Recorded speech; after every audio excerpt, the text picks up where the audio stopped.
Hey everyone, welcome back. We're going to be helping you choose numerators and denominators in your partial fraction decomposition. One big rule that we want to make sure we talk about: if the factor in the denominator of a partial fraction has degree n, so that's the highest power of your variable in the denominator, then whatever numerator that you're going to assign above that in each partial fraction, that should be a polynomial with all powers below power of n. So a polynomial, something like, here we have x cubed plus 2x squared minus 9x plus 5. These are positive whole number powers of x. The degree, remember, is the highest power in that polynomial. So this is a degree 3 polynomial, okay? So according to this statement here, if the factor in the denominator, let's just say this was your denominator for one of your partial fractions, it likely wouldn't be. This is a really crazy thing to have, right? As far as factoring, and but if this was one of your factors, then you would need to write every power below x cubed. So in your numerator, you would need an x squared term, you would need an x term, and you'd also need a constant term represented. We're going to look at setting up some partial fractions and just setting them up but not solving them, so you get the idea of how to choose your numerators and denominators without having to go through full examples, so you get the idea of how to set these up first before we work the examples for you. Let's look at these. So I have these already factored here, you can tell. So if we have 5 over x plus 1 times x minus 6, so first thing, we'll set up our denominators. We're going to have one of them being over x plus 1, and then we'll have one of them being over x minus 6. If that's the case, here I have x to the 1, and so I need to write all powers below the x term.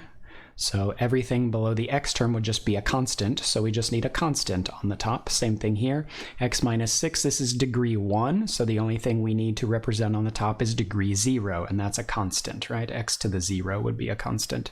So that would be our setup, a over x plus 1 plus b over x minus 6. For this next one here, I have 3x on top, I have x minus 2 as a factor, and x squared plus 4, which is an irreducible quadratic factor, on the bottom.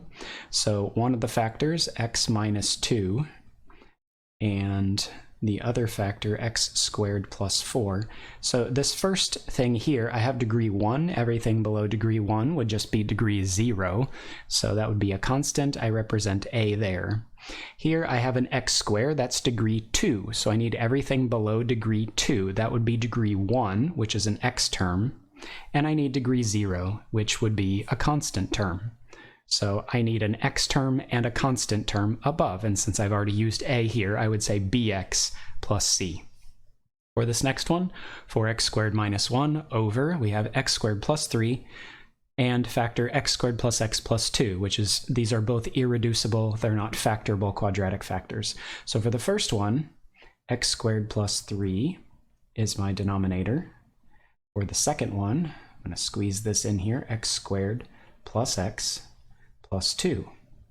And this is degree 2, so I need to represent degree 1, which would be an x term, and I need to represent degree 0, which would be a constant term.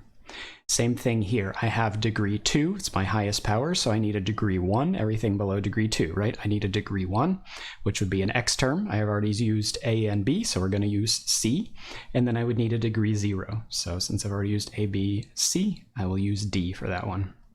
So when we have x squared as our highest power in the denominator, we'll need an x term and a constant. Here I have 1 over x plus 3, x minus 5, x squared plus 1.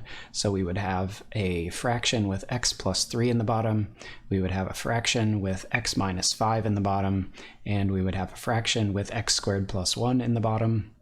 This is a linear, this is degree 1. So the only thing below degree 1 would be degree 0, that'd be an a. This is degree 1 also, so the only thing below degree 1 is degree 0, that would be a constant, so b. This is degree 2, so everything below degree 2 would be degree 1 and degree 0. So here's my degree 1 term, and here's my degree 0 term, okay? And again, degree is just the power of x there. The other big rule for choosing your denominators and your numerators if you have a repeated factor. Okay, so if a factor is repeated in what you're breaking up and creating partial fractions, you must write a partial fraction with all powers of that factor up to its multiplicity. And multiplicity is just the power of whatever you have of that factor at the very beginning. So if we look here, example 2 over x minus 1 times x plus 6 squared. Okay, so the x minus 1 is not repeated. It's just a normal x minus 1 factor. Your x plus 6 factor, it has multiplicity 2. So I need to, since it's a repeated factor, this is saying I have x plus 6 twice if it's squared. That means I need to write all powers up to this multiplicity. So I need to write x plus 6 to the first power, which would just be x plus 6.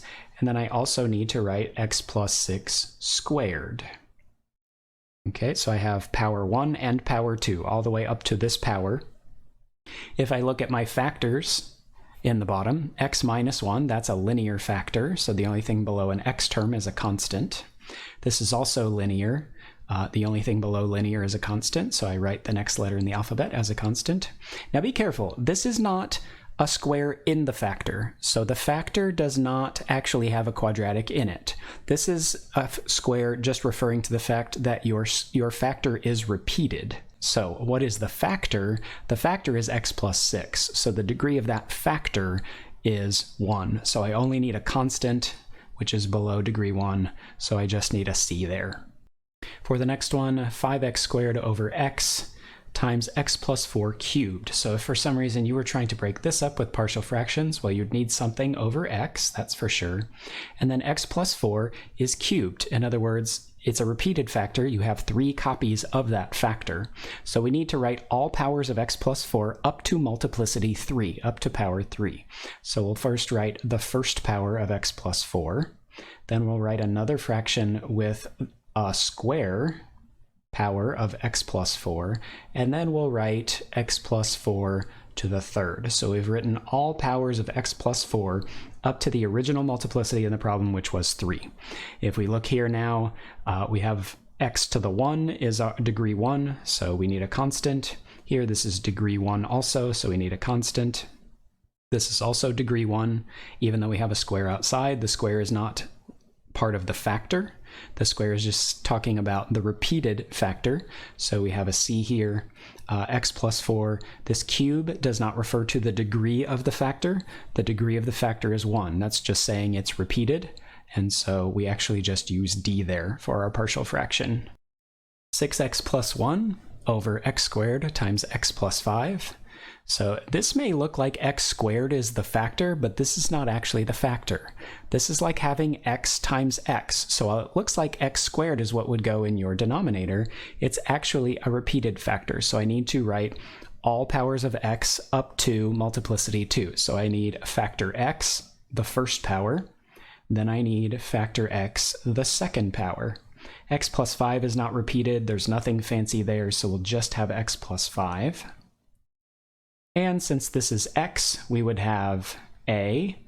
Now, this is really the factor x squared, okay? So since that square is, again, referring to the fact that it's a repeated factor, I would still have b here.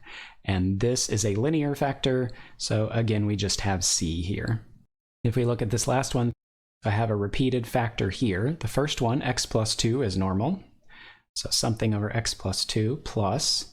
Now, repeated factor, I need to write multiplicity up to 2. So first I write the first power of x squared plus 1.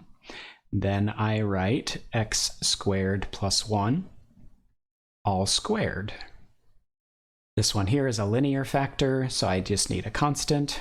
Quadratic factor here, so I will need everything below x squared, which would be an x term and a constant term. Same thing here. This square refers to the repeating nature of the factor. This square is actually part of the factor. So since x squared is the highest degree in your factor, then you will need an x term and you will need a constant. And we'll use d and e since a, b, and c are already used. Okay, that is choosing numerators and denominators. Hopefully this helps you just set them up. We also have some videos on 2 different methods of how to solve for your A's, B's, C's, etc. on top.